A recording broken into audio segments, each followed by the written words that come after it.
All right, so I greet you all at our second training session, and let me start off by saying thank you for active participation in practice and exchanging experiences, exchanging your mindsets and the things you say and think about working with clients and selling and negotiating. I think we can use that to create the middle ground about how to work with client efficiently and maintain loyalty at the same time and provide the greatest value we can.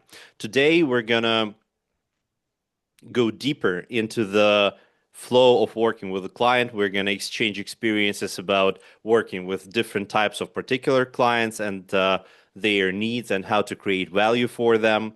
And let me start off by saying that, of course, you can think that the most important part of any sales training would be the topic about handling objections. And if you participated in our questionnaire while we were preparing for this training, you saw that there was questions about the objections, and you've probably answered the question about what you want to learn by saying, "Oh, I want to learn how to handle objections better, or how to answer this or that objection."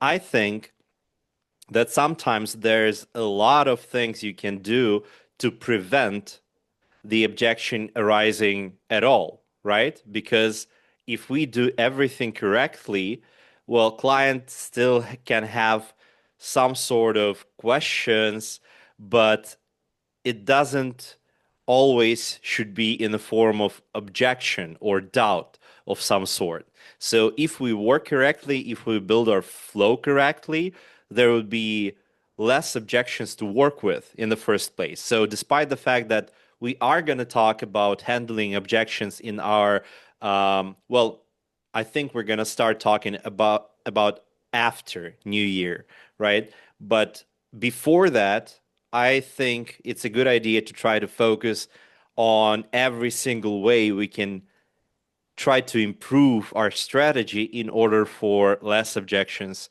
to arise. So let me give you a few examples. Let's say you're walking through the woods and you see a tree that looks like this. Okay, so would you kindly text in a Zoom chat, why do you think it looks like this? Why this tree is like that?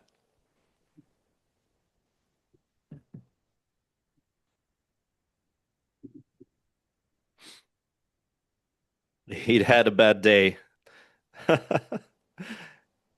It certainly did. It's old. Okay. It was cut for commercial purpose. Someone breaks it. Government is not caring. It was broken by someone or weak.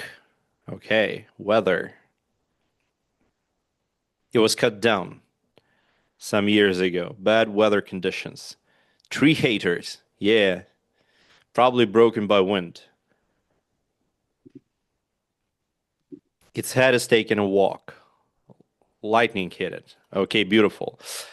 What about this person? Let's say that the case is that the person is overweight, right? The person is overweight. Why do you think that is?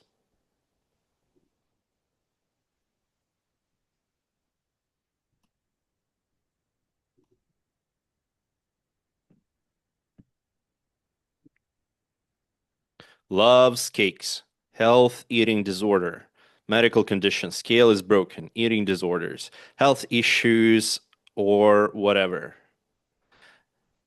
Genetics, either lazy or sick. Genetic condition, genetics. Okay, beautiful. Not caring about body weight. And let me give you the last case. So let's imagine that the person has no money. The person is broke. Why?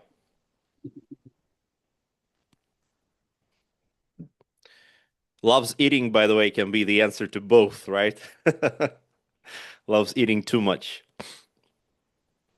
No job, gambling, lazy, lack of job. No skills, low income from the beginning. Bad at money management or doesn't work. Just life matters. might have lost the money, might have been okay with it, doesn't believe in capitalism, had a lot of children, not having a plan for spend, no work, no financial literacy, generational debt, lack of initiative, poor starting conditions, or was robbed. So if you look at all those cases, you can see some particular things which are the same in every single one. And actually, the thing that is the same can be applied to working with clients and dealing with objections. So, first thing you have to remember is objections are the consequence, right? Objections are not some sort of condition that arises every single time, right? You had dialogues with clients when they might ask some questions. Maybe it takes some persuasion to close the deal, but there were no actual objections during that dialogue. And so my understanding of this is that if objection arose, it means that there were some sort of reason for that objection, right? So if we take a step back and we look at those reasons, then maybe there is something we can do to change that reason and to prevent objections arising at all. So next logical question would be, what do you think are the most common reasons for objections in your field? So just remember any particular client or the objections that they said and give me one example of what you think the reason for that objection was, right? Not the objection itself, but the reason for that objection. Give me an example, please. Distrust, lack of info provided by us, lack of information. Anxiety disorder, bad communication, not being the decision maker.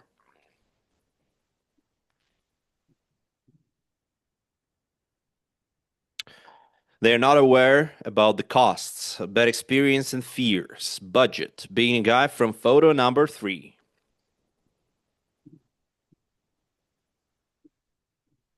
I love how open-minded Mikola is, despite the fact that that person had long nails, long polished nails. He says it's a guy. Hell yeah. Lacks info gathered to understand the request good enough. Budget, lack of ideas to understand the value of the service, lack of consistency, previous bad experience. Okay, so if you take a look at those answers, you can say that there are two rival villages here, right? And what are those rivals? So how we usually operate when we think about things happening in our life. Like imagine you went to the doctor, right? To get some sort of operation, some sort of surgery. So if something was wrong, right? Your after the procedure, your foot fall off. Like I don't know, something went bad. Who is at fault? Well, you probably say doctor, right? So, but if everything is okay, we used to say like, "Oh, thank God, how lucky I am that everything went well." Right? Doctors do not appreciate that, right? Because if everything is good, it's like they were not even there. If everything went bad, of course it's doctor's fault. And the same way, the same mindset we usually apply when we think about things happening in our lives, right? If something good happened to me, well, um, I made that happen. I worked really hard. If something bad happened, oh, the situation in our country, it's so bad. It's so challenging. And when we talk about sales, when the deal was closed, when client actually bought some service, when he paid us money, who's a good boy? I'm a good boy, right? I'm a sales manager. I'm a professional. I'm a champion. I persuaded him. When objections arose, what kind of reasons was for that objection, for that decline of offer? Well, a lot of you write down that the reason is in the client itself. He had a lot of fears, he had bad experience, he didn't have money, etc., etc., etc. So it's kind of a childish position, right? If a client agrees that I'm a good professional, I'm a very persuasive sales manager. If client declines, well, he's at fault. He didn't understand the offer. But if client is at fault when he declines, then when he agrees, it's his achievement as well, right? It doesn't go both ways. So, in order for us to take responsibility for the consequences of negotiating with clients, we need to accept that whether it was okay or whether that was some problem, some challenges during the negotiation process, I should be the one taking responsibility. Because if I'm responsible for arousal of clients' objections, then there is something I can actually do. I can discover the reason why that objection happened, and I might change something in my strategy. Because if we have objection and the client is at fault, well, there's nothing you can do, right? It's his fault. I'm not in control. So let me ask you again, and I would like you to repeat the answer, but taking personal responsibility for that reason. So would you please give me an example and text a reason for objections in your field? So what might be the reason why objection arose if we're talking personal responsibility for the outcome of the dialogue with the client, of negotiating, of selling? So what might be the reason for objection?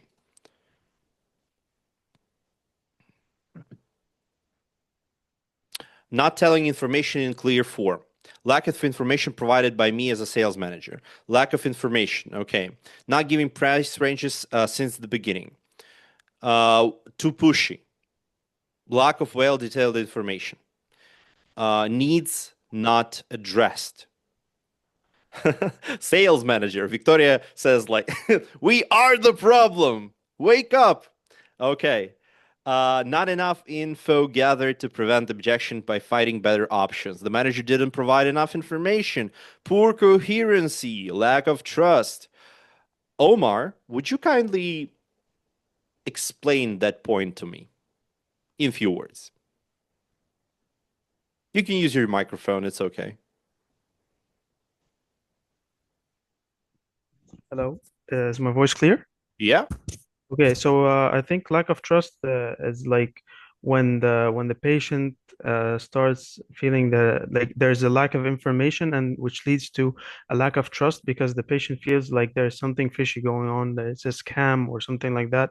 So if there's no enough information is being provided to the patient and there's no clarification for how the process goes and it's like everything is vague for the patient, it's not very clear. So I think that's when the lack of trust starts showing and that leads to the patient feeling a bit worried to proceed with the process.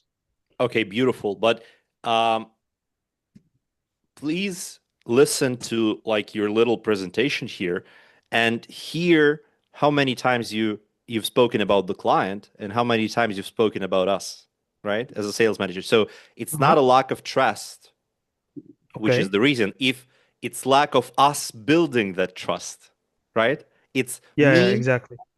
not building trust, not client feeling a lack of trust. So this is how we should like I know it's the same thing, but it's about how Hmm. we think about it, right? Exactly. Okay, beautiful. That's it.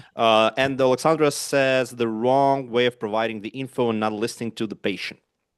We don't support enough information. Beautiful. Okay, so let's take a look at the objections from this perspective and try to avoid them, try to prevent them, because it's so much easier to do everything, well, better than we do right now instead of handling objections. Because if, for example, you come to the store and you want some dessert and they give you the wrong ice cream and you're like, oh, vanilla, I want a chocolate ice cream. right? You'll already feel bad as a client. They can still say, "Oh, okay, yeah, sure, let me change that ice cream to chocolate one." But it's so much easier for them to change the flow, to change the strategy, and before giving you the ice cream, ask which flavor would you like, right? It would be so much easier to prevent that bad feeling in terms of how client sees us and our service. So let's do a little practice together in teams. And your task would be the following. You'll have 5 minutes and your task is first, you choose the objections you want to work on. Like it may be an objection which is very popular, right? Maybe you see or hear this objection every single day.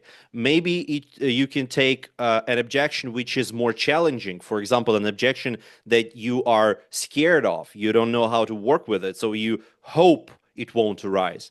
Like just choose between yourselves. After that, you think about the reasons, like what we could have done better or which mistakes we've made, that the outcome of those mistakes is in the form of the objection. And then you answer the most important question, which is the task of this particular practice. Your task is to form a few points, a few advices, recommendations about what we should do to prevent that objection, right? Now, not how to handle it, not what to do when client already says it's expensive or I don't want to go there or I'd rather stay at home or something else. But what can we say or do in order for that objection to arise fewer times, right? For example, if now you get that objection 5 times out of 10, so when you use this strategy, it would arise like 4 times out of 10, 3 times out of 10. So it would be less stressful for you to work with that objection because you actually see it less often. So that's your task. If you understand your task, please put I don't know, put a plus sign in chat.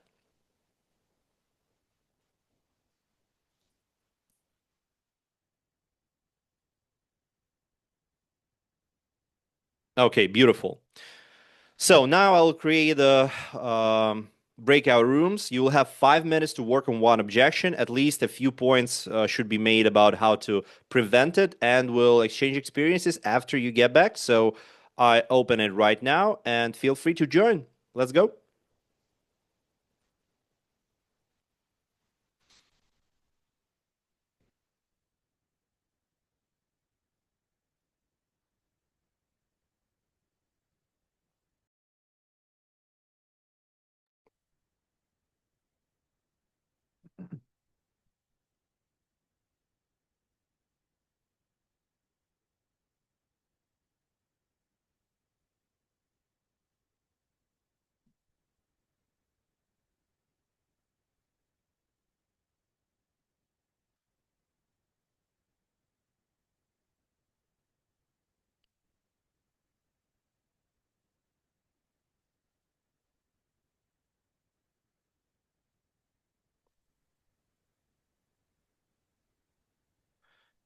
All right. Welcome back, my beautiful colleagues. I hope you had a chance of exchanging experiences and vision about how to prevent a certain objections. And now I would like to hear your strategy, basically. So let's start with the room number one. Who's going to represent your team? Do you mind if I do that, guys? I have the points written down, so I'll just proceed. So Peggy, he offered one of the objections that he faces a lot. It's when the patient says that he'd rather stay home because it's gonna be cheaper for them to do so because of the flights or any other reasons they have on mind. So we came up with three main rules to prevent this kind of objection. The Okay. first one, the clear need gathering. So as long as the chat and conversation flows, not to ruin the flow that we have, we gather the need, we understand what the patient is looking for, what are the main concerns, things that he's looking for or her is looking for, so on and so forth.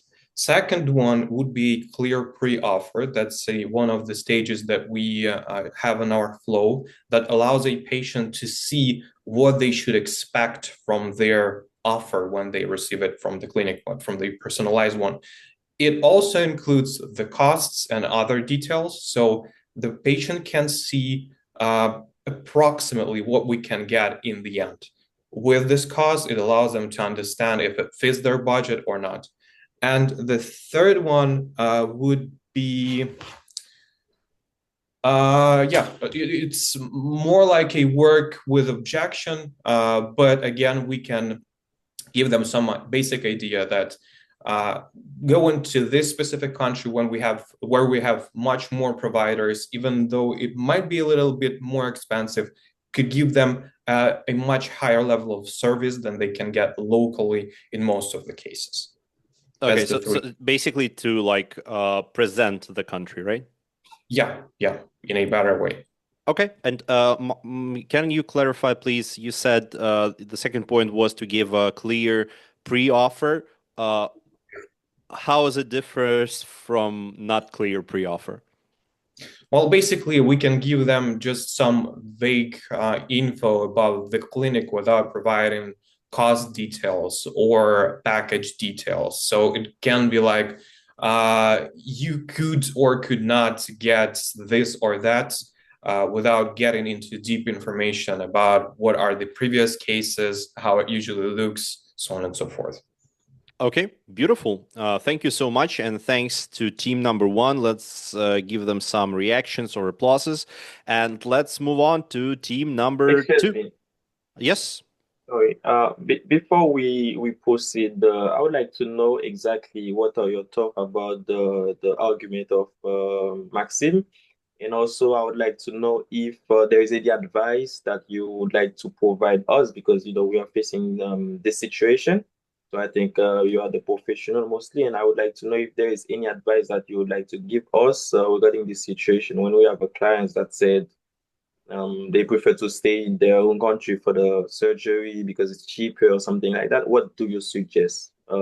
Okay. Perfect. Yeah. About the points which Max gave us, basically, I agree with all of them. The better you understand the needs of the client, the better you formulate the offer itself, the better you present the value, the more efficient it would be, especially if in your offer itself you use a certain words, maybe terms, maybe those values that you discovered during the discovering of needs of the clients, right? So the client can see or hear, depending on your form of communication, that you not only listening to them but also hearing them, right? So it means that you understand. So you use their particular values in your offer. That's why the presentation of your pre-offer or the once particular offer would be more personalized, and so it would be more efficient. I agree with that. I also agree with the point about presenting the country itself,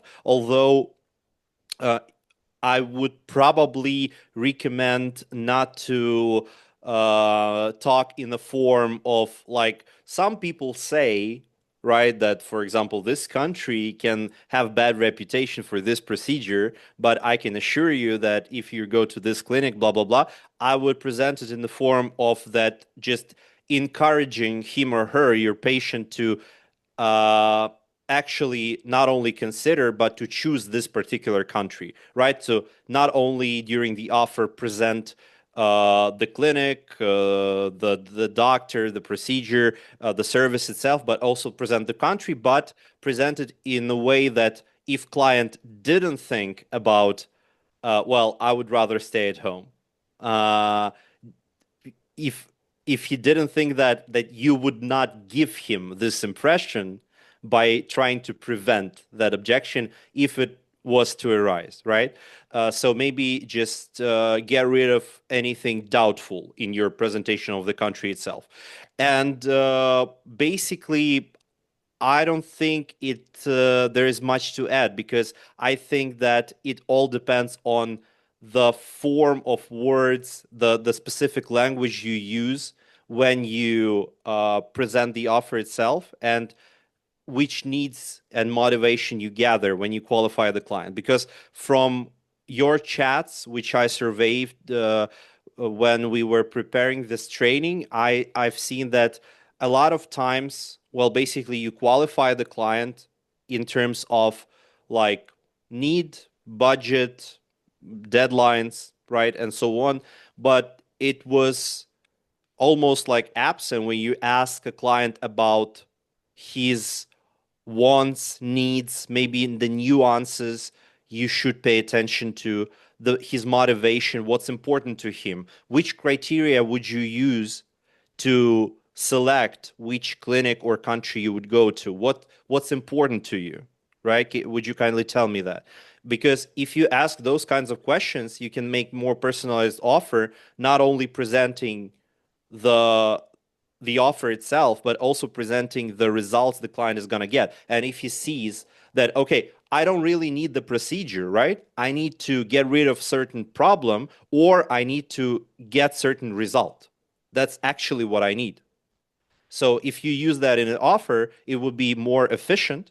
And you say that, of course, you can use whatever you want, but in this clinic, in this country, it would be the best result or best pain reliever for your needs. So it all depends on the type of questions you ask and how you personalize that offer. Thank you. Yep, my pleasure. Okay, let's move then to room number 2. Who's going to present from your team?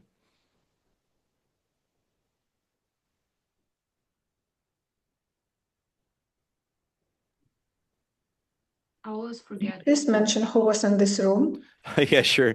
Confidence, Iyad, Mariam, Queen, Victoria, and Zikra. Oh, it's our room. All right, good. Yeah, I can say, or someone would like to. Maybe some volunteers. I don't know. We have one boy in a girl's company. Hussein, probably you will do that. Okay, no worries. Okay, so like I think we discussed about a few things. Firstly, about the finances or about the, how to like give them since the beginning the price range or somehow to make sure that they understand. Because like I'm sorry. it was I'm actually sorry like for the interruption. What kind of objection you're handling? like the point about prices, Oh, like that we are not, so how does it yeah, prices sound? are, What does the yeah. client say? Okay. So the clients say that these prices are much expensive for them and they didn't expect it because Okay, so it it's was my out of point their and they budget, are, right? That's your objection. yeah. Okay, please It's in continue. the Arab countries, mostly, like once we are planning to give them to Europe or like Turkey or somewhere, like it's much more expensive than it's in their own countries. So like which in this point, like at the beginning, I think we need somehow to make a call or somehow to understand what are their price ranges, like if they're planning to make it from this to this, and try to highlight the value. We were talking about try to highlight the value that they would be getting with this money. That yeah, of course, it's maybe like not the same as in Egypt or somewhere, but like if you're going somewhere else, it would be also, and this is their objection that it's additionally flight tickets and all of those things, so it should be much cheaper than their own countries. So yeah, we'll be just highlighting this point, understanding what will be the value if they would like to have it or not to also spend that much of time that it will be at the end they are not willing to go for it. Then we talked also about one other point, which it was Mariam's. Um, like, give me a second. Donation. Yeah. Yeah, like actually about the point of hospitals also or clinics, it's maybe not 100% that we can control as salespeople. Because like some of the clients come for like a specific clinic or something, but they are not offering or a specific country and they're afraid also. Like also in the Middle East here, a lot of people don't want really to go to Turkey, which is our biggest supplier, I believe, because they believe that all the time scammers there, that quality is not that good. So you need to take much time at the beginning to like, convince them that somehow this country is really good for them and it will meet what they're expecting. Okay, I don't like the word somehow. Because your task was, to. So, give me one recommendation how you can do that, right? So, just one example. Okay, so like one of the examples to really give previous recommendation and previous views from some client that already had it. Like it's kind of not a referral, but kind of, a review on the website or some client that they were really happy with the procedures that happened with them. And if it can be from their own country also, to talk to them, and which we now do it with having, sometimes online consultation with someone from the clinic. Sometimes it's not paid also. So, they are just talking to them, making sure that the trust between like the Okay. client and between the clinic is going much better in this point. All right, to establish the rapport early on, right? Okay, beautiful. Let's give some love to this room. They did a good job, and actually, you've had like 5 points, I think. Great, beautiful job. Okay. And again, you can use the examples from room number one as well, right? Okay, room number three. Jennifer, Maurice, Michael, Shigira, Winnington. Yeah, I'll be taking it for a team. So, we discussed about the budget, which I kind of think would be a central discussion for most groups. Okay. But we also discussed about photos as well. I would say it's a minor objection which you can clear up easily in terms of the privacy. Sometimes you need photos for evaluation, and you just ask, can you please upload photos so I can send to the doctor? So I think it's very important that with photos and areas that are private, you should always, without saying, always say, okay, here is a link, here is a secure link to upload the photos. So you kind of avoid the objection outright. So anytime you request for a photo that has to do with a private, body part, it's always good for you to put that secure link and make them understand that, okay, this link helps you upload the photos and only the doctor is able to view it. So that is a way that you can totally avoid that objection coming up. Another one was the financial aspect. Some of the reason that might come up is not everybody that wants a facelift has the money for a facelift. So some people are just, searching, making a request. So being able to like qualify leads and know those that are serious, I would say. And also being able to put price ranges. At least it's something that I do personally. So I kind of like discussed it with the team.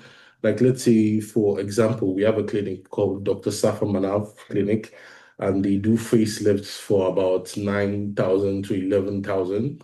And you can get a facelift for about like 5,000, 6,000. So their prices like that.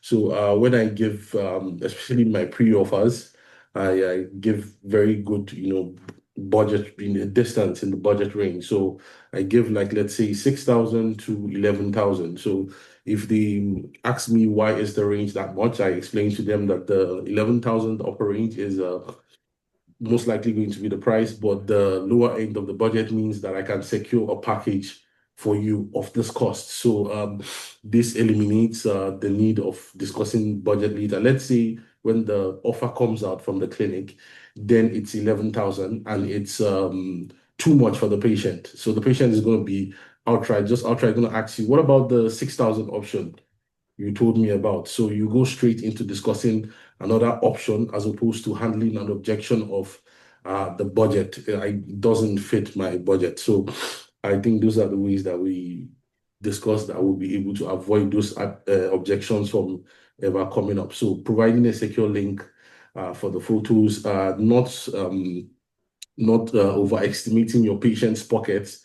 Like I said, most people want a facelift, but not everybody has the money for a facelift. So don't overestimate. If they make a request to a clinic that is notoriously expensive, don't be so adamant about pushing that clinic. Be flexible about options because again, you're not in their pocket. If they want that clinic, they might not have the money for that clinic. So putting a budget range that makes them know that, okay, look, there are options for you. It's a way to avoid the objection of budget coming up at a different time. Okay, beautiful. Thank you so much. Let's give some reactions to Winnington and his team.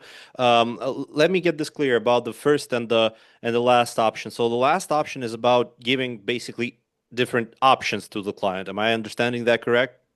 Yes, that is correct. Okay, beautiful. And well, the first point, it's rather valid, but I think it's about the objection about I don't want to upload my photos, right? It's not about the objection about the budget. The first point, so I said the two objections we kind of discussed Oh, okay. briefly. So it's like Yeah, yeah, it yeah, wasn't okay, one, I it was two. understand. I Yeah, understand. because we Yeah. kind of So like expected most people to discuss finance as well. So we wanted to also bring something different to the table as well.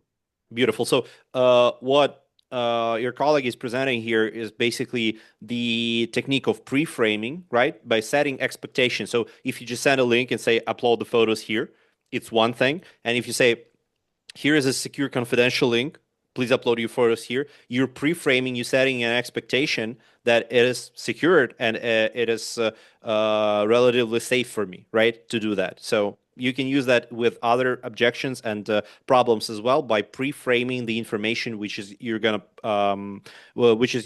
provide to your client next. Okay, and let's go to our last team, please. Who's gonna present from your room?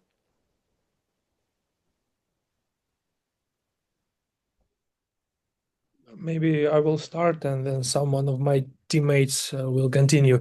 So Maybe. first of all, we started discussing budget, but then we decided that it will be too common objection. We And you decided were to switch. correct. Yeah, and we switched to one of the scariest objection we have is I don't have visa. Okay. And so we decided that the best option to prevent that objection will be complex data gathering. So one simple question like, what countries do you prefer for treatment? And then a little bit expanding of that question is like, is there any specific reason why do you prefer only this country? Will actually help you with that. And the second part is that at this stage, when the patient has, I can get visa to go to Turkey, I don't have visa, we can offer our help and set more trust with the patient, helping them to get visa. So like not all cases when the patient says I don't have visa ends with him really not able to get visa.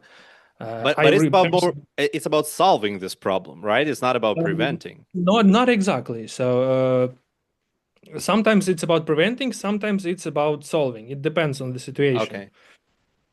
Because there are cases when patients think they don't have, they can't get visa, or then it will be very hard, very stressful for them, and then we just can step in and explain them. And in fact, it may be that they can get like a visa or don't need it at all. Okay, beautiful. And by the way, if you're talking about like even preventing this objection at all, even if a client doesn't have visa, you can still use this, like phrasing about that we can help you beforehand. When you say that, okay, I'm going to send you different options about the treatment and surgeries in clinics and so on.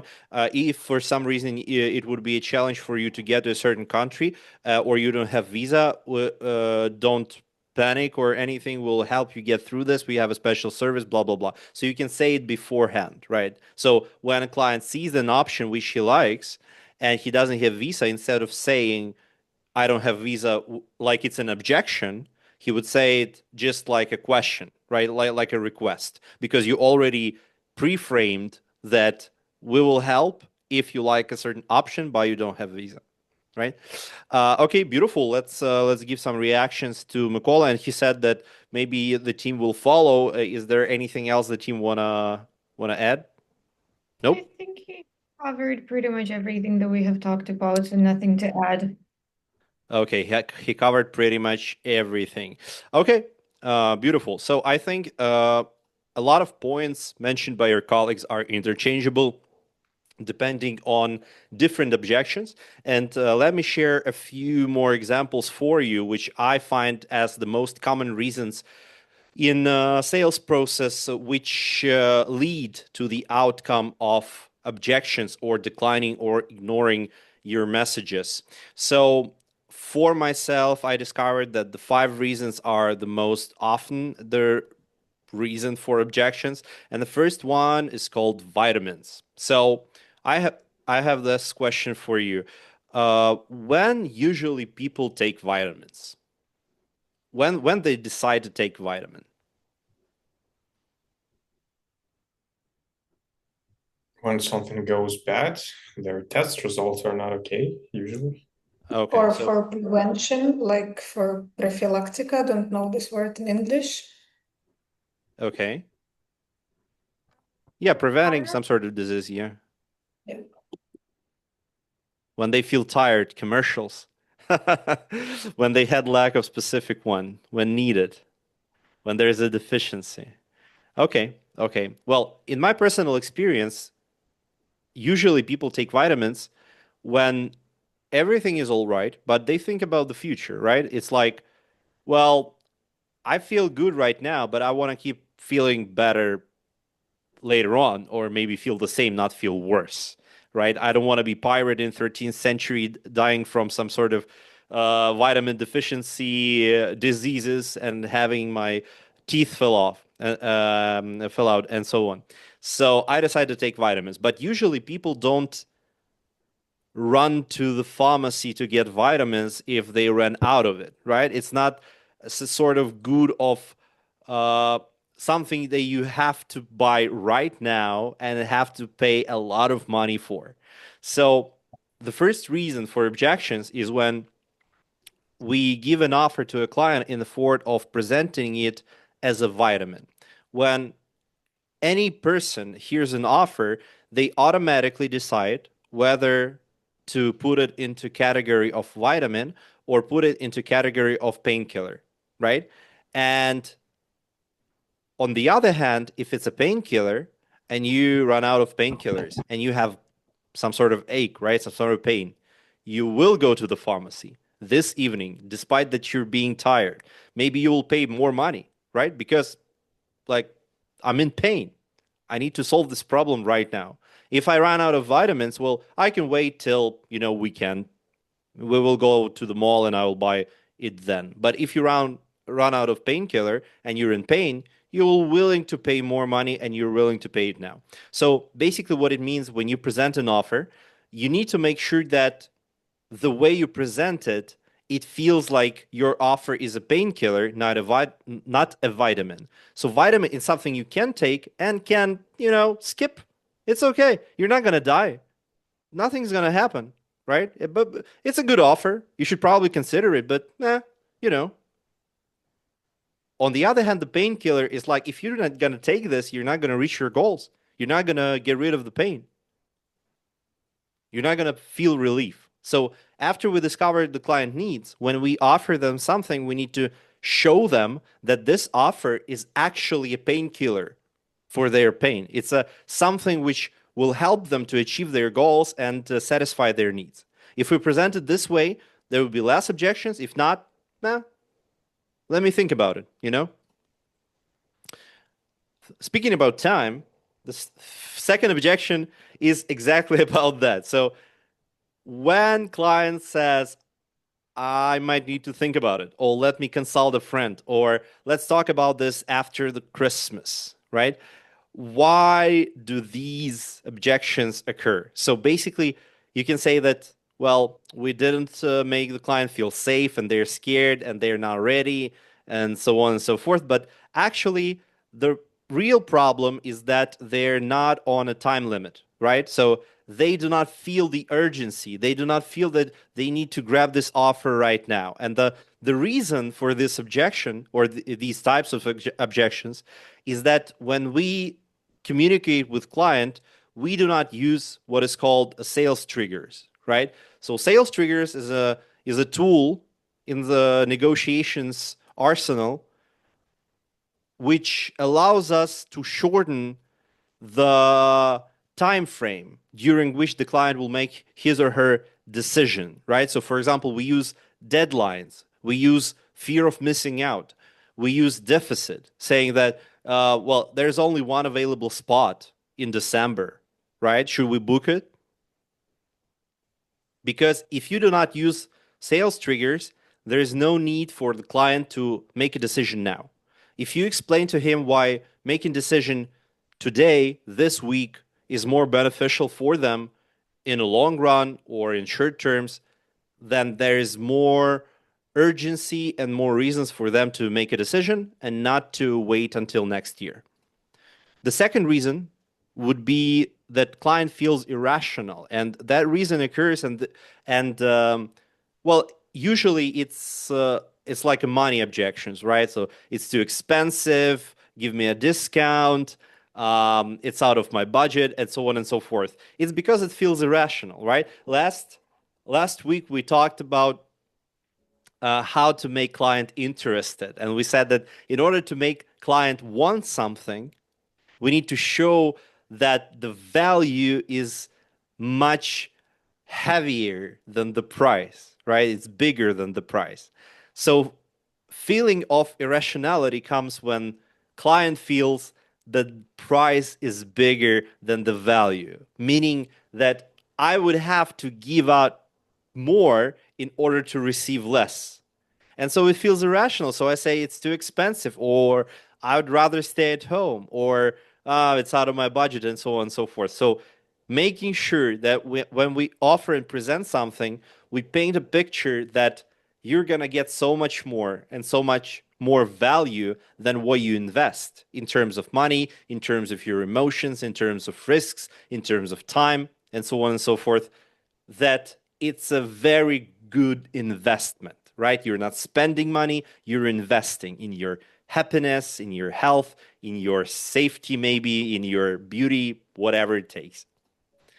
The fourth reason would be the lack of trust. Well, there's not much to explain here.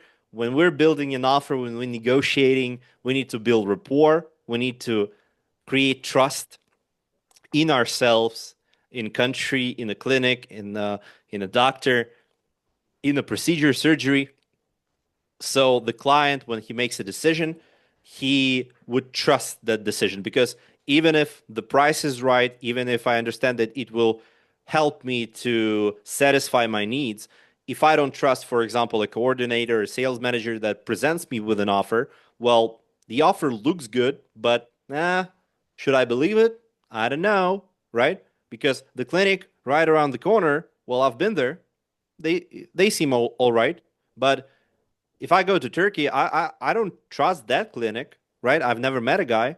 So without that, there's a very good reason to say no or just start ignoring you.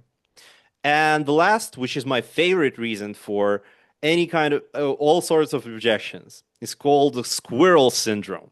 Squirrel syndrome. So if there are any doctors around here, you might be knowing what the hell that is, but if you don't, let me explain. So the squirrel syndrome, it comes from, well, knowing how squirrels operate. So they have a little teeny tiny brain, and so their memory is very short, right?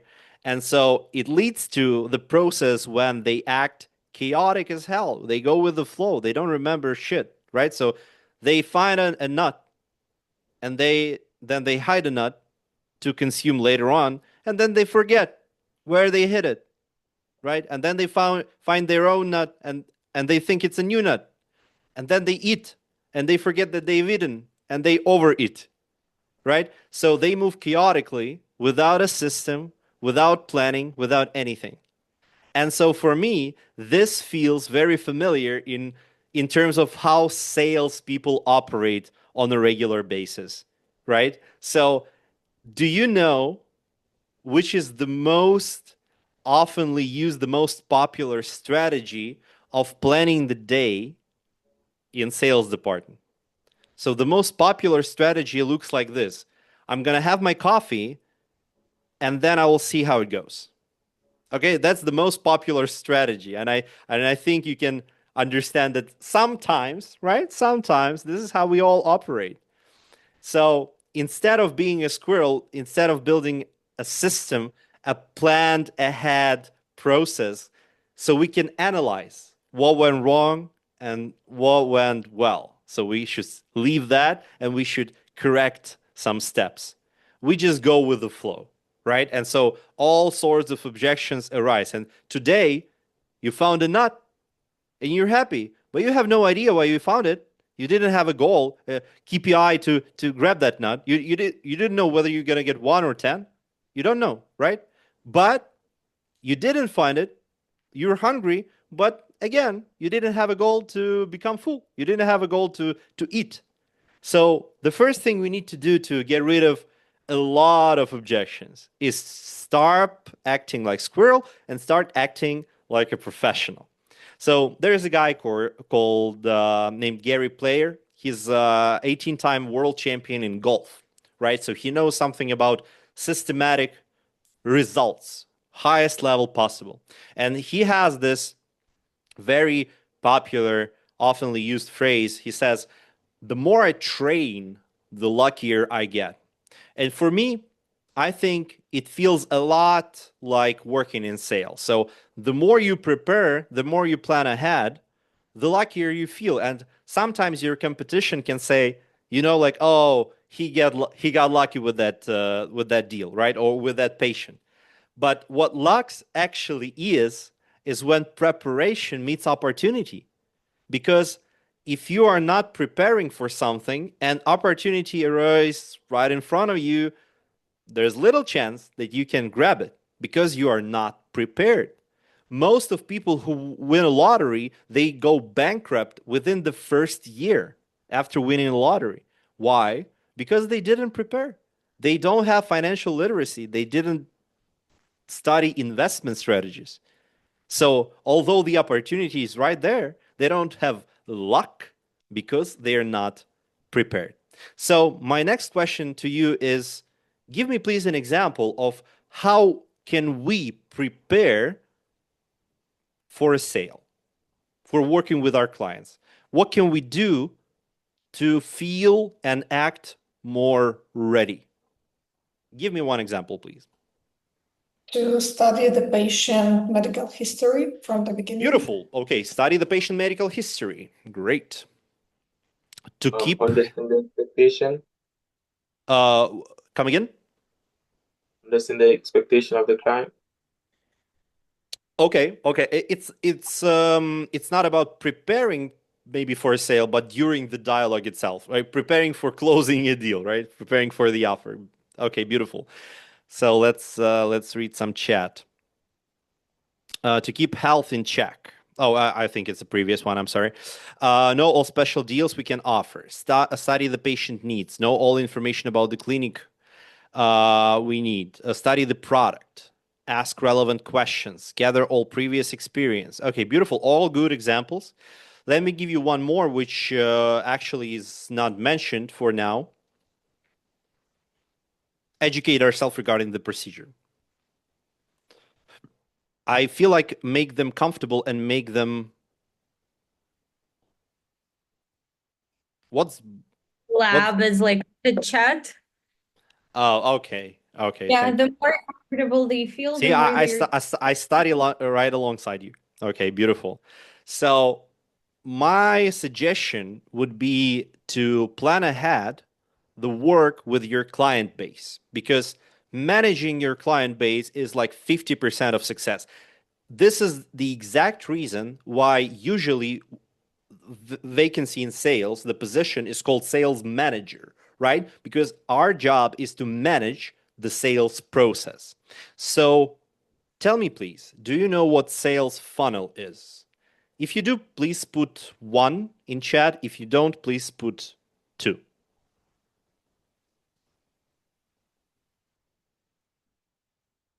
Oh, okay. Okay, I see you. Intelligent people. Let's hear it. Shigira, would you kindly tell me your definition of a sales funnel?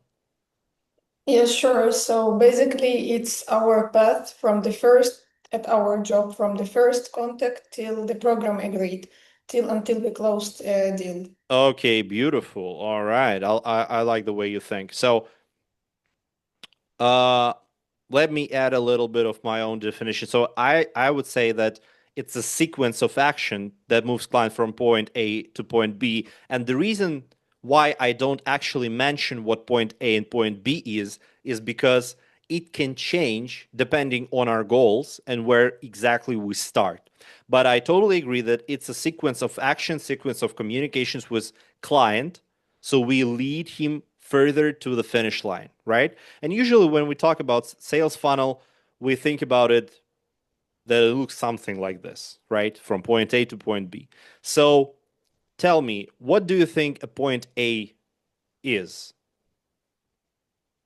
But again, we're talking about the client base. We're not talking about one client. We're talking about all of your clients. Right? Marketing,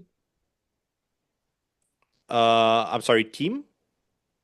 the marketing, Oh, the marketing. Yeah, okay. Okay. Yeah, basically the patient getting to know about us, the need arising on the patient side. Okay. Maybe. So some sort of commercial, right? Advertisement. Validation, first contact, CEO.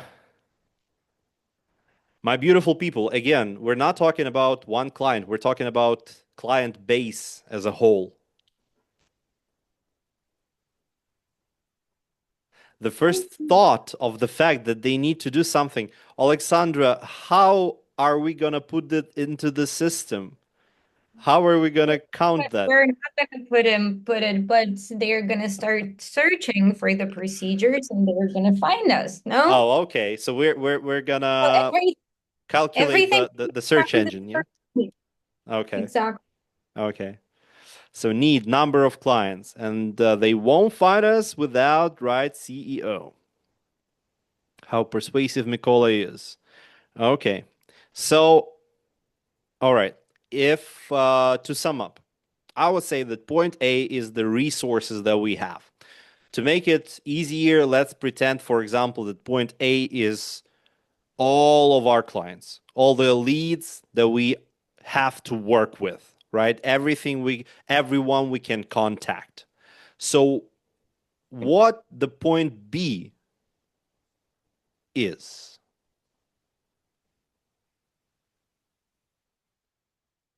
The point B we're considering as the final result or what?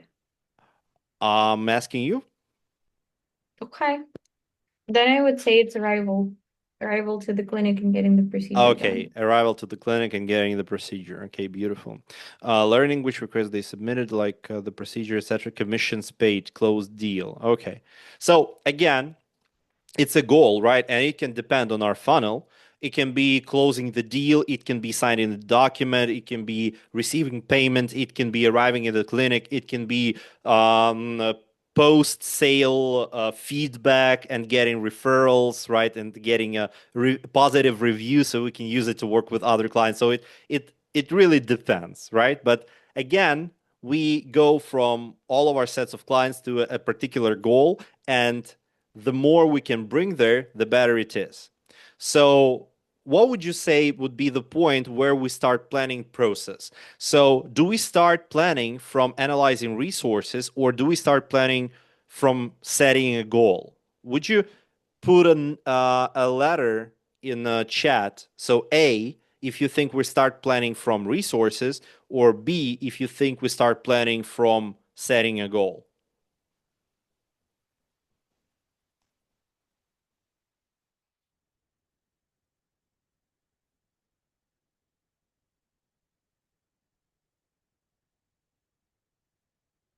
Okay, B, B, B, B, B, B, B, both. All right. So great. So if we talk in terms of like commonly used strategy of planning and managing resources, usually it is to be believed that we start planning by setting a goal, right? Because like Cheshire Cat said in Alice in Wonderland, if you don't know where you want to get, it doesn't matter which direction you're going, right? So if you don't know what your goal is, how are you going to analyze resources? But at the same time, I understand why Alexandra and Victoria said that both, because if you do not analyze your resources, then you might set a goal which is unachievable, right? Or you can underestimate or overestimate. So usually it goes like this: you set a goal, Then you analyze your resources, and then you plan ahead the path which you ought to take in order to get to that goal. And if after analyzing your resources, you understand that the goal is incorrect, then you change the goal or correct the course. So between those points, there are points of communication with the client, right? So different forms of communication and different stages of this funnel. So what would you say be the most effective communication channel?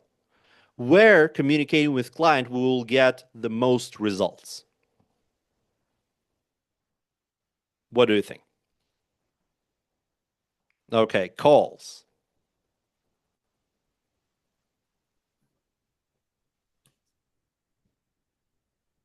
Any other ideas? Chats, messages. I would say that it's like any type of the communication channel that is more comfortable for the client because someone prefers email, someone prefers calls and whatsoever. So it's a comfort zone of the client that we have to meet. Okay, fair enough. Calls, where the client prefer message and calls, but call is better. Gathering info. Messages, pressing them to buy. Calls, consulting online. Personal meetings. Okay, so in my humble opinion, I would give you this example. So you know how Instagram stores, when they sell something online, they usually present a product, but they don't put the price there. Do you know this? Like everybody's asking about the price, and the store replies like, "I'm gonna text you. I'm gonna write you in direct, right?" So they do not put the price, and every fucking one is like, "Please don't do this. We hate this. Like, stop doing this." And they're mocking and they're laughing at it, right? You've seen those like videos where like, why everybody's not just putting a price up?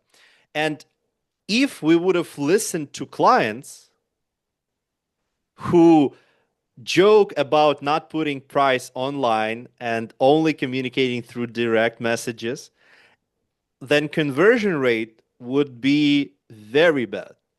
Why? Because it's not about what client thinks is better for him. It's about what actually brings more results. What is more efficient? Because majority of clients are going to tell you what? Send me price offer and bye-bye. I don't need you anymore, right? Just tell me the information and goodbye.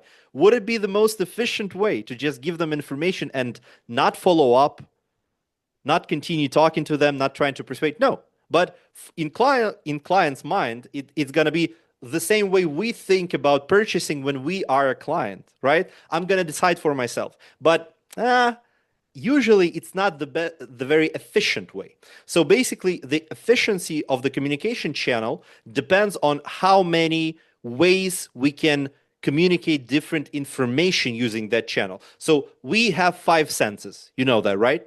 So which senses do we have? How do we receive information as people?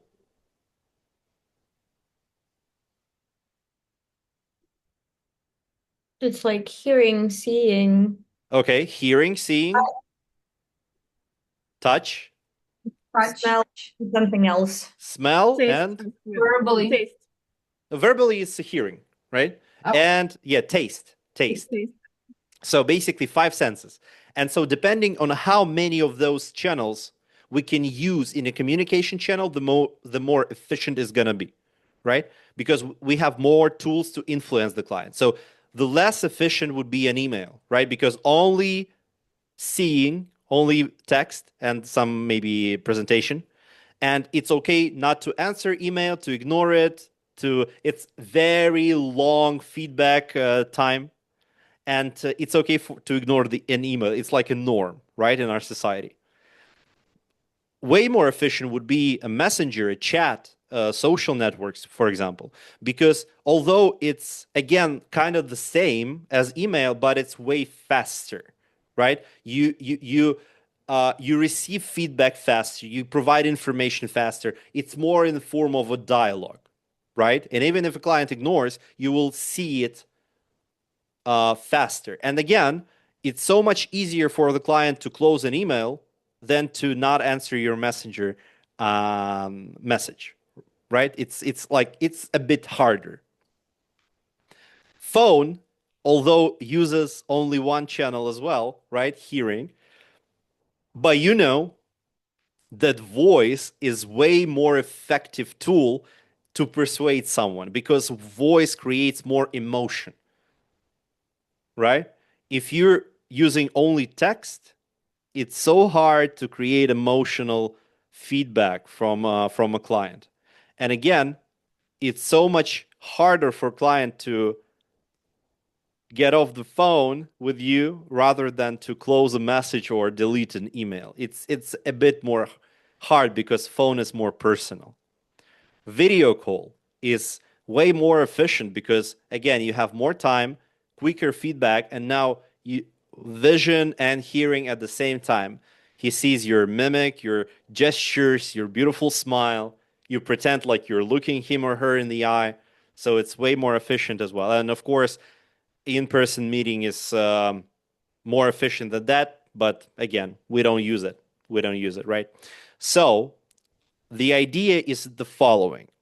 If you're using a certain channel and it works, okay, I have no objections. I really care only about your results. But if on a certain stage of your sales funnel, you see that conversion rate drops, you should think about maybe switching channel to more efficient one, right? For example, you send an offer in a chat, in a messenger, and you see that usually after that stage, conversion drops significantly. Nobody's answering me, nobody's buying. Well, maybe we need to change the efficiency of the channel. So, for example, agree with clients. So you would call him or maybe set a video call. So you would present an offer and answer his questions and so on. And maybe it would be more efficient because it's easier to persuade a client and it's a faster feedback, right? So between those points, there's different communications. And again, the funnel narrows because there's a conversion rate, a percentage of people which come from one point to the next, from one point to the next. So when you're setting and analyzing your sales funnel, you need to think only about three things, three rules. So the rule number one is that every step should be simple for the client. So the easier it is for the client to go to the next step, to do something, the more likely it is that he or her are actually going to do it. The second rule is that every step should warm up the client. Every step should be used to create trust, to build rapport, to create value, to push client closer to closing a deal. We shouldn't text client in order just to text client.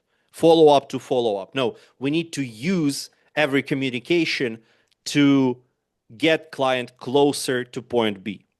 And the last rule is that we need to make sure that every step is efficient. So like my example with building a correct communication channel, if you see that some particular form of communications for some particular stage is inefficient, well, maybe we need to change something in our strategy, or maybe we should change the way we look at this funnel. Maybe this step should be before the next step or after the next step. Maybe we should change the position of that step, or we should use the different communication channel in terms of communicating with the client to improve conversion rate, right? So this should be our goal. Okay, so let's do like this. We have a little exercise next, but I would like to set a short break for like 10 minutes. So you would go into that exercise with more energy than you have right now. Okay, so let's say it's 55 minutes now. So in 10 minutes, we're going to continue and we will go right into the exercise. All right. So 10 minutes for your break and have a good one.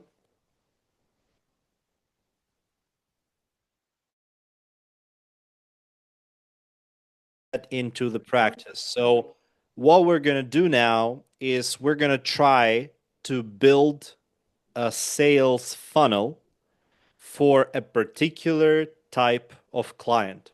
So this is how it's going to go. You're going to be divided in a few groups, and your task would be the following. First, you decide what type of client you're building a funnel for, right? So you might use a certain criteria, maybe some qualification parameters like his budget or country of origin or type of procedure she or he is looking for, and so on and so forth. So what kind of client you would like to put into that funnel. And so you would know that the next time you face this type of client, you can lead him through the same funnel. Then your task would be on macro level, like the top level, to build an overall structure of the funnel. So what I would like to hear in 10 minutes is, first of all, the stages, right? So from where to where you want to get your client through the funnel. Next thing I want to hear is the exact result or outcome or a goal for every particular stage, right? So for this exercise, please do not discuss or go into the details about what actually needs to be happening on a certain stage. The only thing you should be focusing on right now is the structure and a goal of every stage, right? What results you want to achieve. Because first we need to understand the goal, and then during the next training sessions, we're going to talk about different tools and different ways to get to that or this result on different stages of the funnel. And third, I want to hear timing, time frames, deadlines. So for example, if you send an offer to a client and you're planning your next step as to follow up and get a feedback, right? What are the time frame? Are you gonna get his feedback and follow up next day, in 2 days, in a month? What's the time frame there, right? So structure, the stage, and where you communicate. So for example, the first stage we communicate in chat, the second stage we communicate in, I don't know, phone call, and so on and so forth. The goal of each stage and a time frame, right? So the structure of the funnel for one particular type of client. If that task is correct, I think it's correct. If that task is clear, please write something in the chat. I don't know, put your favorite emoticon there. Or your favorite number, I don't know. Yeah, sorry, could you just like go over it one more time? Like just to finalize what exactly we need to do. Sure thing, my friend. So you need to choose a particular client, right? What type of client you're working with right now, and then plan a sales funnel for the client. So which types of communications you need to go through with him, where those communications take place, email, messenger, video call, phone call, etc., and goal of every stage, right? So basically build a sales funnel for a particular type of client. I have a small question. Sure. Do we need to include, well, we're making up this patient, right? Because we don't have the generalized picture. Do we need to include like some type of behavioral types, the objections that we might be handling, or it's just too complicated and I'm overthinking? Well, when you start working with a client, you don't really know the type of objections he might have, right? So it's more about the imagining a qualified lead, right? So after, for example, the bot talked to a client and for example, his overall goal, his maybe country of origin, his budget, whatever, right? So you know that, okay, we need to talk about this. So the type of client, the group this client can be added to, right? So you don't know what's going to happen next, but like his starting position. So the criteria by which you can describe the these clients, you know? So you know that these clients are in this group. Basically, we're working like only country, where he comes from, where he want to go to, the procedure that he want to do, and that's it. That's all we were working You with. can add, for example, budget. You can add maybe some specific nuances or criteria about him and so on. Well, it depends. You will have different people in the group, so you can decide on that as well. But yeah, like not in details, because we need to create a type of client, not one particular very unique client. Okay? Victoria, is it clearer now?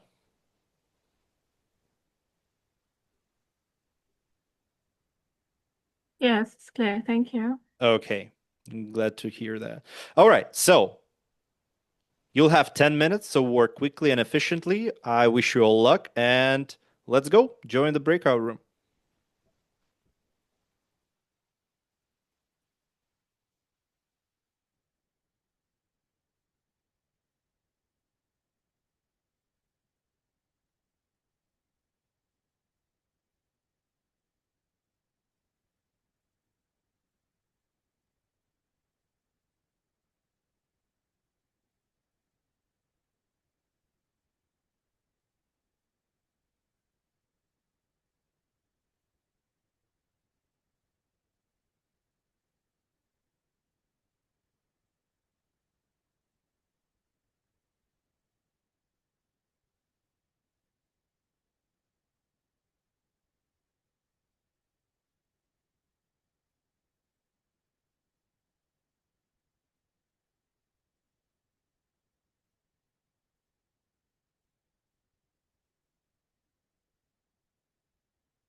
All right, welcome back, my friends. So, I hope you had some time to discuss a sales funnel and maybe build some structure. And would be my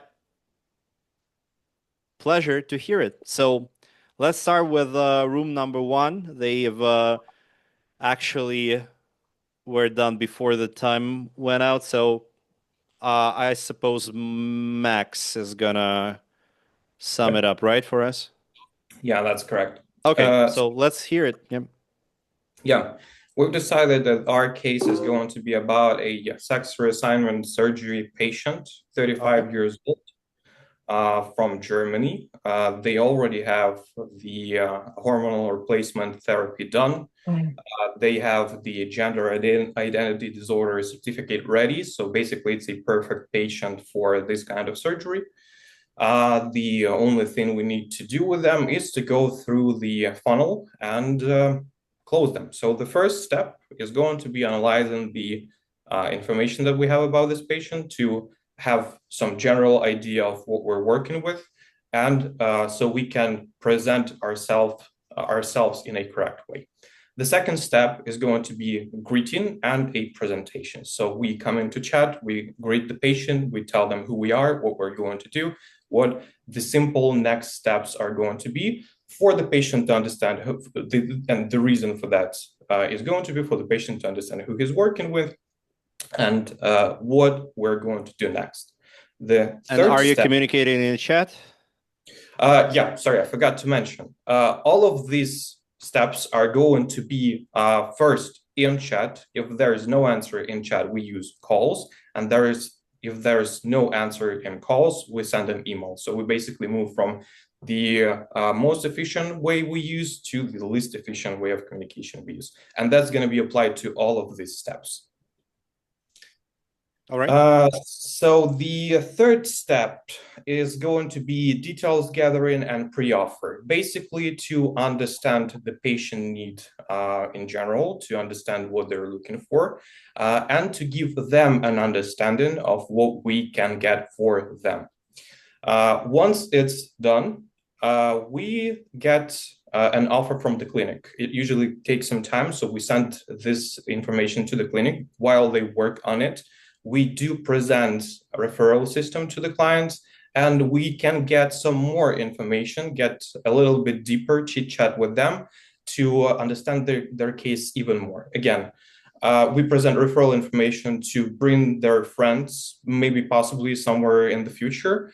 And we get more information just to understand which offer to present based on information that we get later on.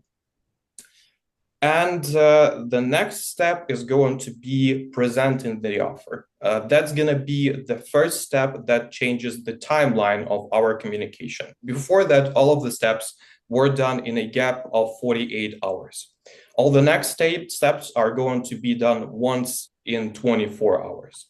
Okay. So the next step is going to be offer presentation, basically based on all the information that we gathered before. We present the details that we have ready, just for patient to understand what's the best option on our opinion we have for them, and give them a time for consideration. Once done, so your goal is for patient to understand. To get the information that we have prepared for him, and to get him interested in what we can. Okay, I like this one much better, right? Okay. Yeah, because if your goal is just to present him with an information so he understands the information, then he might get the offer and say, well, I don't like the offer. And so what you have here is that you achieved your goal, but you don't have your salary. Yeah, right? yeah, I get So it. when we're planning and setting a goal, we need to understand that the reaction from the client would be the most interesting for us, right? The ones we're actually aiming at. And if that goal is not achieved, we move to plan B, right? So when you go to Olympic Games, you don't think, oh, so my task and my goal is to participate, right? No, you think my goal is to get a gold medal. If not, silver. If not, bronze. If not, well, top 10 and so on. Right. Okay. Yeah. From now on, if there's no objections, we do follow-ups every 24 hours. We try to present some more, how do I say it? I forgot the word. Reasons for them to consider this option again, mentioning the time frames that we have, because we do our offers limited for 30 days, reminding them about the fact that the dates might be limited, securing the cost for the future so it doesn't change. So we provide more reasons for them to consider this option. Okay. And again, the reason is to make them more interested in the securing this specific offer. The next step is going to be securing the offer with a deposit or any other way we do that. Again, we can explain it to the patient as we secure the cost, we secure the dates, we make sure it's all ready for your arrival. So it's valid for you. You don't need to worry about anything. That's the goal. The goal for us as well, so it doesn't change and we don't have any issues in the future. Then we gotta have much less communication with them because usually they do not arrive the same month. We just set some specific time frame after which we're going to follow up again with the patient to make sure that we are all safe, they are still ready to come. And to, again, for us, make sure that everything is set and there is no cancellation. Then we, as a next step, we make sure that the patient has arrived to the clinic, that everything is all right. They are working with him and there is no cancellation at the moment of arrival. And the last step would be post-arrival follow-up, when we again make sure that everything went well. We make sure that the patient knows that we still care about them, but didn't forget about the situation that they had, and everything is fine. That's basically all the funnel that we have. Okay, beautiful. Let's give some reactions to Max and his team. I have one question. Overall, I do really like your funnel. It's very structured, very time efficient. Would you kindly repeat the first stage and the goal? The first stage was the analysis of the information that we already have about the patient to start our chat using these details. So we can say, for example, so I see you are interested in Okay, sex my bad. I meant first stage when you actually communicate. So the next stage. Okay, it's gotta be greeting when I present myself, the clinic, our service, I'm sorry, and again, summarize the information that I gathered in a previous stage. So I basically set the stage for a further communication by presenting myself and the service. Okay, beautiful. That's exactly what I was talking about. So let me ask you this. Why do you present yourself? So it's more personalized. So the patient knows who he's dealing with, and in future, we can, during our conversation, build some rapport, trust, and when he knows who he works with, he knows who he can trust, basically. Okay, so your goal is to establish trust, right? I think it's a long-term goal.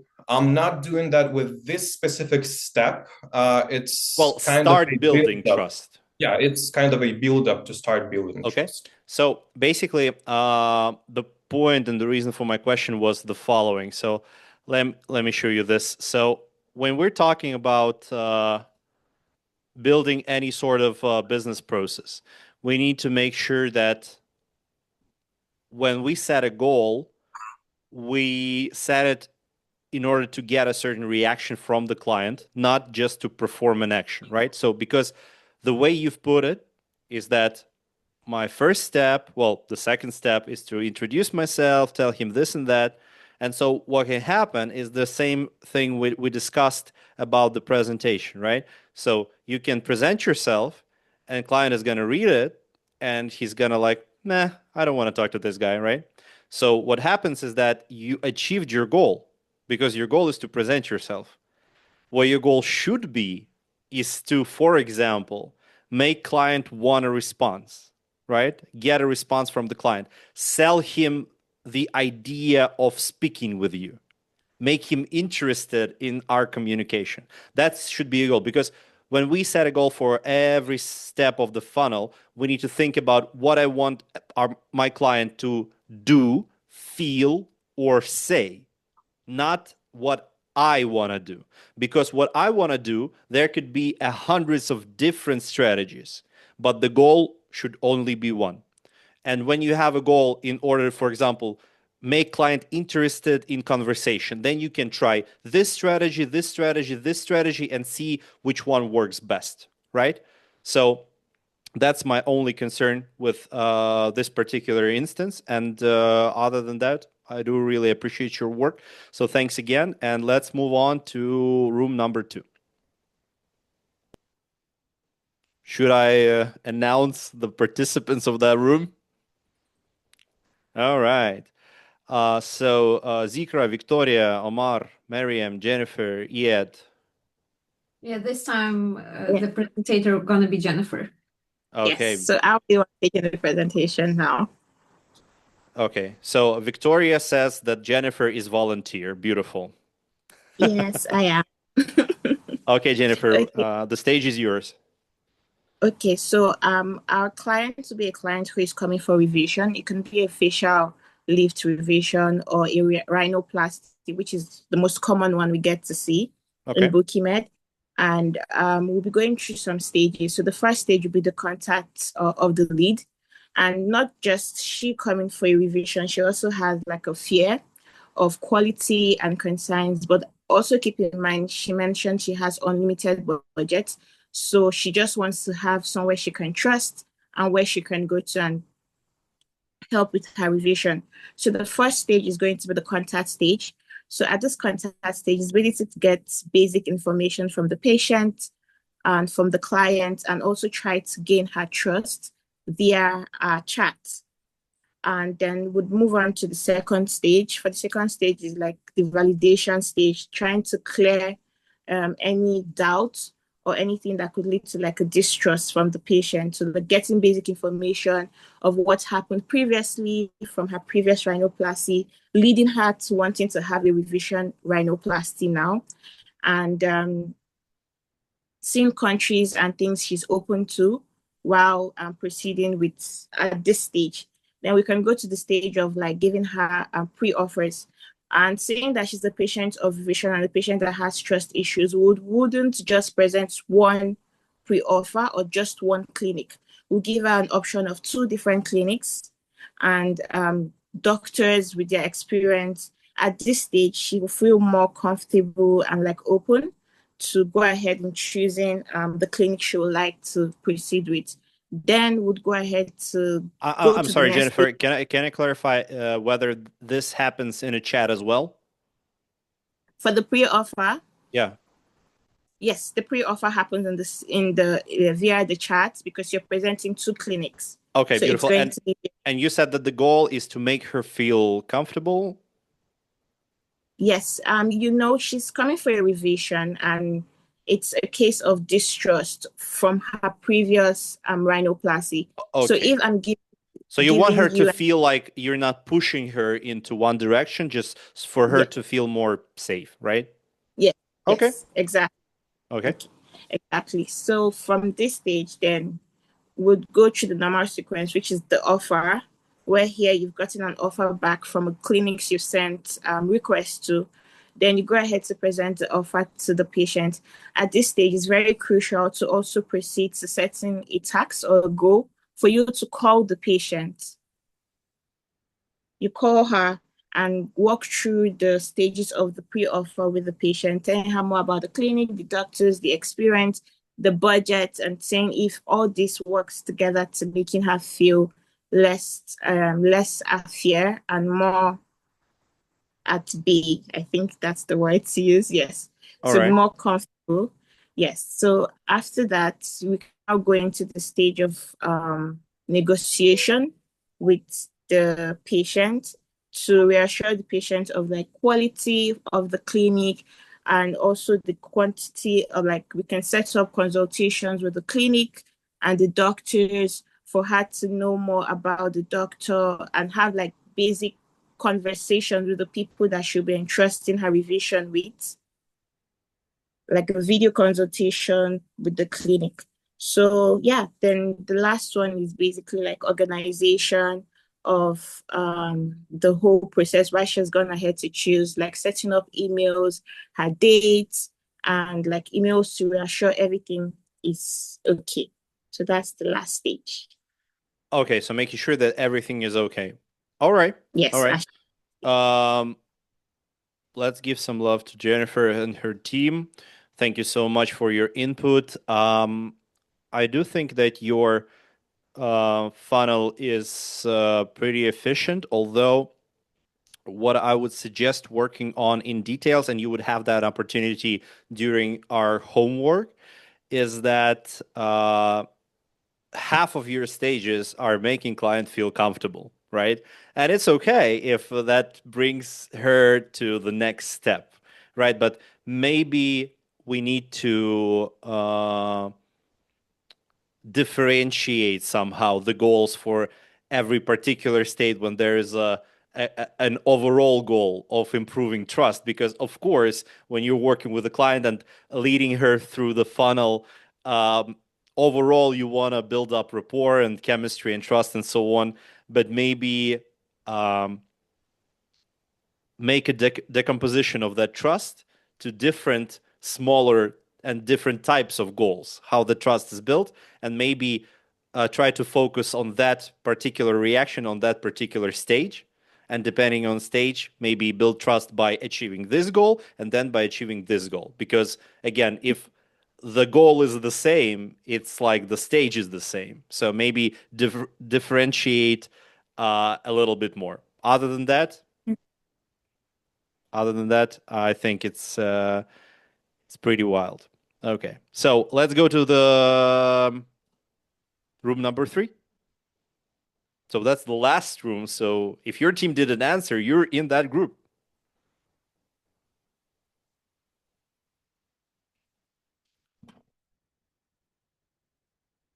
confidence. Michael, Mikola, Alexandra, big guy. I mean, if whoever wants to answer, they can, or I can. Oh, I sweet think summer you child.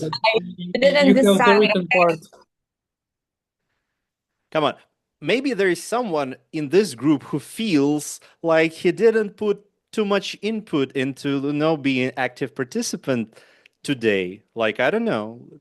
It's a training. You train, right? When you comment on the strategy and the funnel you group created, is the same as selling to a client. You need to persuade the whole team that your funnel rocks, that is the best, right? So it's your chance to get on a stage and do your best. And it's a safe space. Everybody's a friend here. I'm not going to buy anything from you for now, right? So it's solely safe. We're not going to give you any objections, by the way. I'm not going to say I'm going to stay at home, so it's all right. So whoever wants to grab a mic and let's go.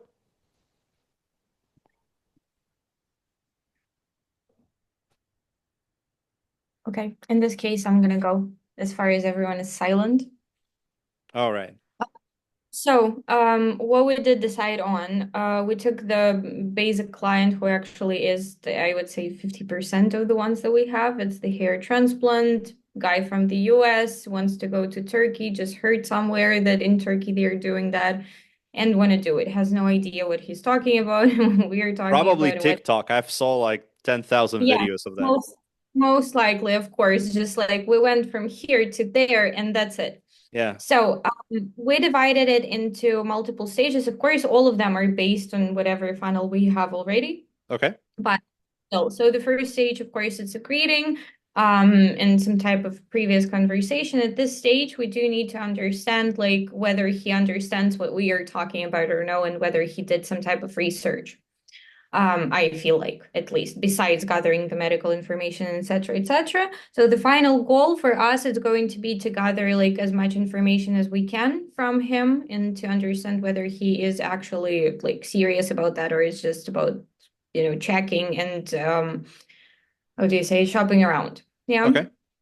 The second stage is going to be the pre-offer. Here comes the timeline. So if the patient, of course, is not responding or whatsoever, better to stay in touch with him like within the 24 hours, 48 hours tops. In order to do it through the chat, through the call, because email, I don't think if he saw that on the TikTok, the email is going to work there. So the pre-offer stage at this point is going to be for him to understand what type of options we can get for him and what type of understanding he has. So the final goal here is actually going to be that we need to give him at least the picture how everything works. So I would recommend doing like some type of bundle here or whatsoever. Then, after we had some type of conversation, identified some type of objections that he might have because he will see multiple options and whatsoever. I'm making everything complicated, I do know that, but still, this is how it works. So once we have identified the objections, once we have told him that like, hey, we have this option, that option, etc., we can move onto the offer presentation. The offer presentation have to be done as soon as possible. As soon as possible, usually it's like 1, 2, 3 days tops. We did it within 3 days, let's say. Better to do it over the phone, I feel like, because these people, when they are just coming in with the zero background, of course, it's better to do over the phone because you can build some type of rapport between you and the person, and you can also gain some type of trust. Of course, we have already heard that the trust is not the most important thing, but it kind of is. After the offer is presented, we have the time to actually push him into the decision. At this point, I feel like the call to action through the chats or through the calls also might be a very reliable thing that we can use. And I would say that the time frames would be probably around like 2 days tops in order not to give him enough space to like make the decision on his own, because the shopping around people, they're not going to decide on their own. You have to make a decision for them and sell it to them. That's pretty much it. Once everyone has agreed, we're good. We have met the goal and we're fine. And you're happy. Okay, let's make Everyone is satisfied with the Alexandra. hair. with the money. Yeah, let's make Alexandra and her team a little bit more happy with our reactions. And I have just a few questions for you. First of all, thank you so much for such a detailed and structured presentation. I do really like it. First of all, I would like to ask, you said, but we established earlier that trust is not the most important thing, but it's kind of is. Who said that the trust is not most important thing? But you have mentioned that we're like putting out like the attention into like beginning the trust and making the trust and etc. etc. And that actually we don't have to Oh yeah, emphasize it. let me clarify that. I didn't mean that the trust is not the most important thing. I actually think that rapport is the most important thing of all. But the problem I had with the answer of goals in previous team is that it's the same goal for different stages, right? So we need to differentiate the goal for different stage. I didn't mean that the goal to build trust is a bad goal, right? So okay, so we clarified that. Now I have a question about your funnel. Would you kindly remind me the goal of pre-offer stage? The goal of the pre-offer stage was to identify objections and give him multiple options in order to understand what type of flow is going to be overall, like what type of procedure might be good for him, what type of clinic might be good and whatsoever, so he could have at least some type of picture in front of him. And that's why when it comes to the people that are shopping around, it's a very good thing to do some type of multiple options.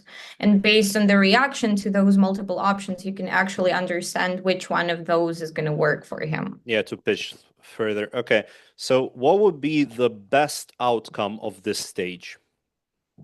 Like the best result? Simple yes to one of the options. Okay, so I would suggest to improve this goal by saying, for example, again, if we're talking about getting some sort of reaction from the client, not presenting, but getting reaction, right? Not doing, but getting. Yeah. And if we remember about winning a gold medal, not just participating, I would improve this goal by saying something like that the best goal in this stage is to make client interested in one of our offers, right? One of our options, for example. So that means that the tool and the strategy we use in this stage is to prepare, depending on his needs and grounding on his values, basing on his values, the offer and options so that amongst those options, they would be the one which he would really like, right? Not just getting feedback and discovering objections, right? Because like my goal is to know whether you hate me or not. No, your goal is to make you love me, right? So that's my best outcome. So this should be my best goal. So amongst the options, give him the options so that he would feel like I want to work with Bookimed. Maybe these options, maybe some other, but I see that they understand me, they get me, and they have something of a value for me. But yeah, it's kind of between the lines because at the first stage before the pre-offer, we already have gathered information. Building on that information, we can actually create that bundle in order to see the reaction if we didn't gather something at that previous stage. And it usually is the situation that we didn't gather all of the information, and only based on the reaction we can tell, like, okay, this person is going to have this type of objection, this person is this type of behavior, and etc. etc. And then we can, work the strategy further. Okay. All right. So thank you again for your input and for taking responsibility for your team. I see a true leader when I see one. So, can just I add sure. the point of the goal.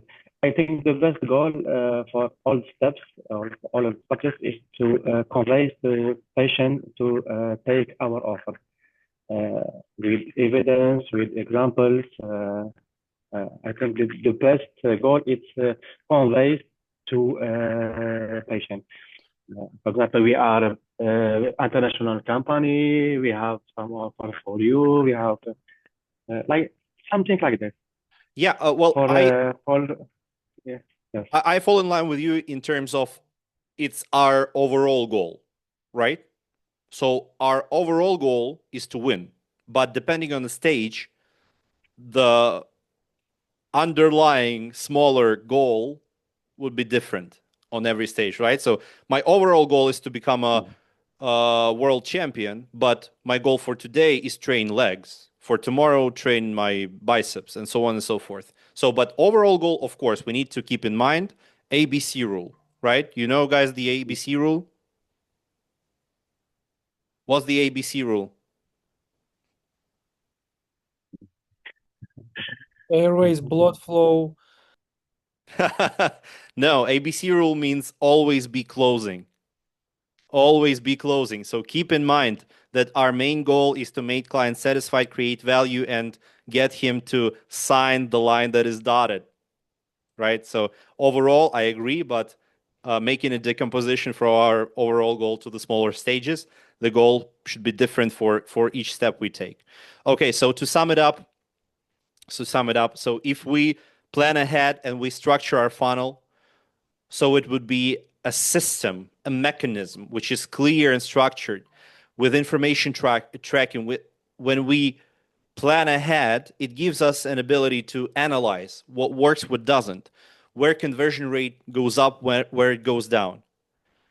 If we don't do that, then we just act like a squirrel who has no idea what the hell is going on and where should we go next. And again, the most important thing, as far as I think, is that when you set a goal for each stage and for your funnel overall, think first of all in terms of what I want client to do, to feel, to say, and then only then think about the ways to get him to do that or to say that or to feel that. So I thank you so much for today's active participation. As usual, you'll have a small task so we could together create a better flow and better processes for Bookimed in our chat. If at any stage you have any additional questions or maybe some cases you would like to address, feel free to text me or use our general chat and ask everyone. And I hope you guys have a great week, good weekend, and I see you next Wednesday. Thank you. Yep. Thank Thank you. you. Thank you. Have See a you. good See you next Wednesday.